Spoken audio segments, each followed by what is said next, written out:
Hey guys, Loopy Lad here, and today we are going to be reviewing the Lego Movie 7081 Metalbeard's Sea Cow.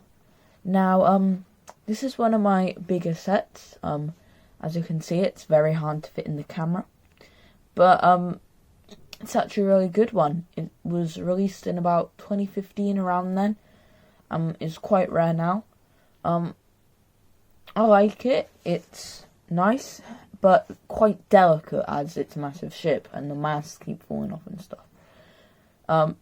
So yeah, I think we're going to start with the minifigures and then move on to the actual set.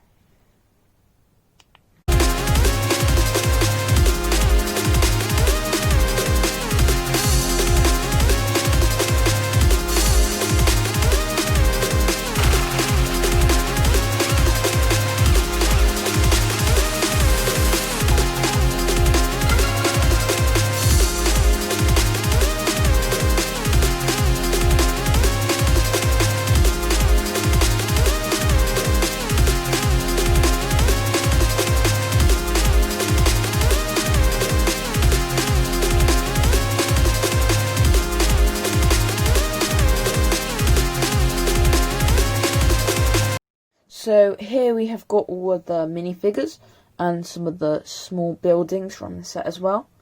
I think that the selection of minifigures and set pieces that come with it really fit the set. I feel like if there were any more figures, it wouldn't have worked, and if it only came with one of these dudes, it wouldn't have really worked either. So I think they've really outdone themselves with that. We're going to start with Emmett. He's in his builder gear with the piece of resistance craggled to his back. It's attached by one of these pieces in grey. He's got an alternative head, scared one, and is a generally nice figure. Next up, Vitruvius. He comes with this staff with a very weird piece at the top. He's got, instead of having legs, he's got a sloped piece with printing on. He doesn't have an alternative head. However, the cape is actually really interesting. It isn't like the hard capes, but it isn't too silky. It's just a really nice material and has got shiny bits all over it. Next up, you've got Benny. He's my favourite figure of the bunch, and is very nice. He's got a cracked thing, which is like in the film.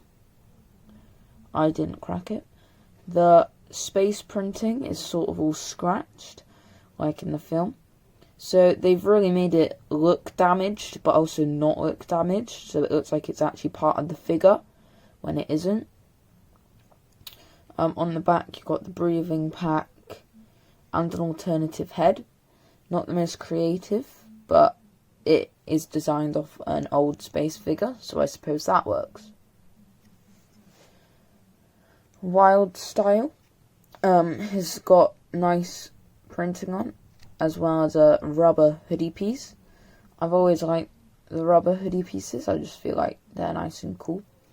Another alternative head. I'm not really sure what the difference is. I guess one looks happy and one looks determined. And then we've got Unikitty in the sort of seasick form. It is exclusive to this set, unless they bring out a Unikitty pack. But back in the time it was. Green pieces and exclusive head. I do have the original, but not with me now. It's in one of my other Lego Movie sets, which I don't have out yet. Metalbeard. He's the guy who owns a ship. It's not the full-size one, there was a set of that. But I think for a mini Metalbeard, it really gets the job done. He's got chest in his heart, which holds pieces of gold and a key to get into his quarters. I will show you that later. Mini cannons. On the real set, he has real cannons.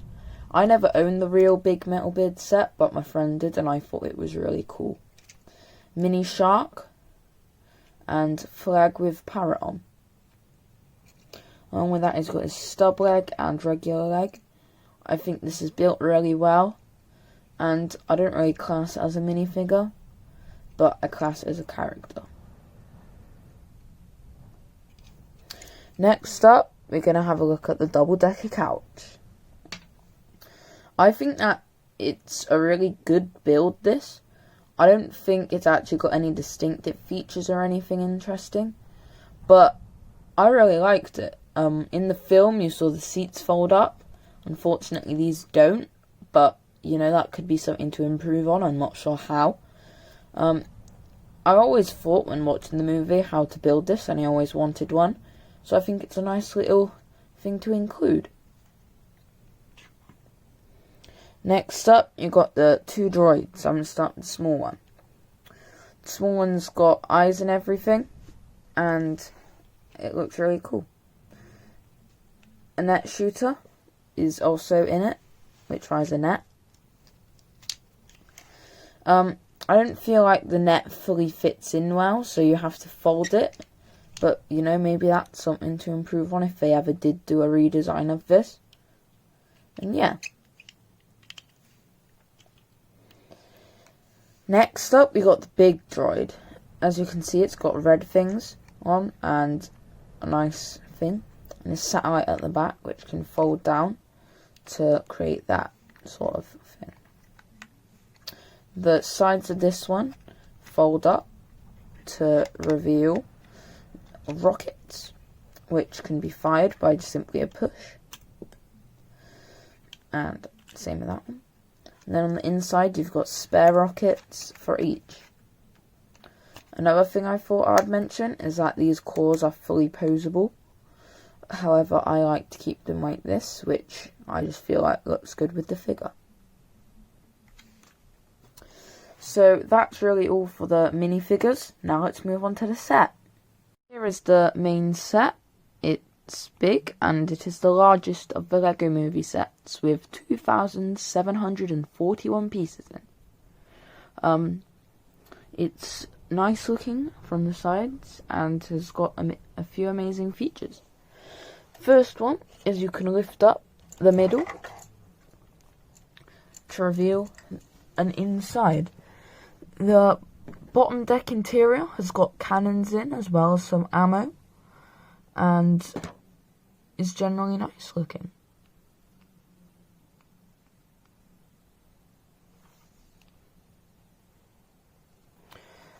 Next up, we've got the cannon tower up here, which you can have a minifigure on.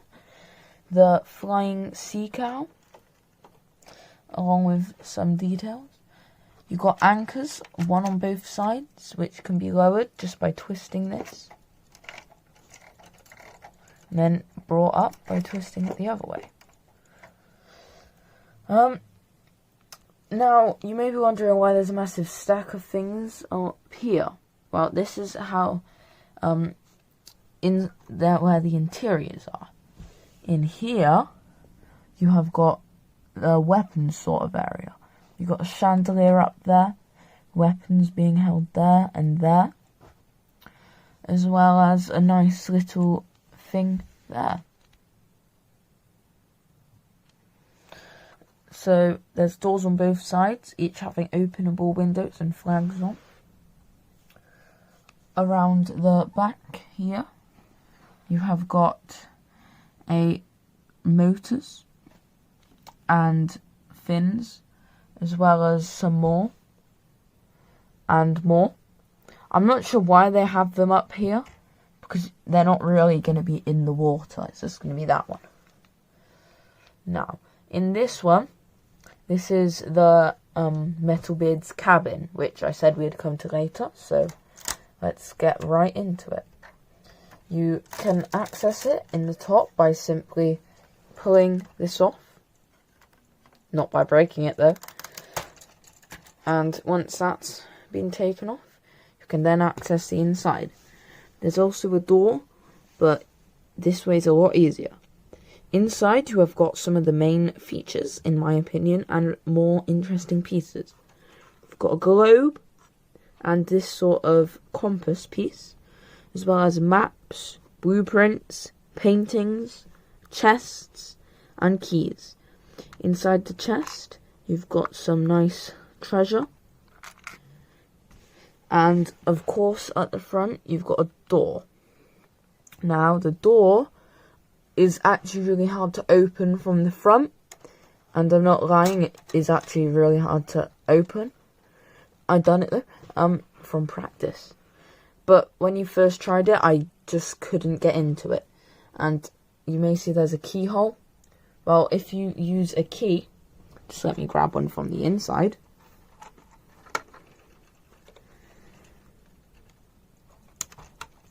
There we go. You can simply pop it in, turn it to the side, and that makes the door a lot easier to open and close. I also like doing this when I was playing with it a few years back, because I thought you actually needed the key to unlock it. Then I realised it was just really hard. Then we got this top bit here. This is the bit which goes on top. It's got the stand and seat, as well as a searchlight at the back. Mast with flags and sails on top. When this goes up on the top,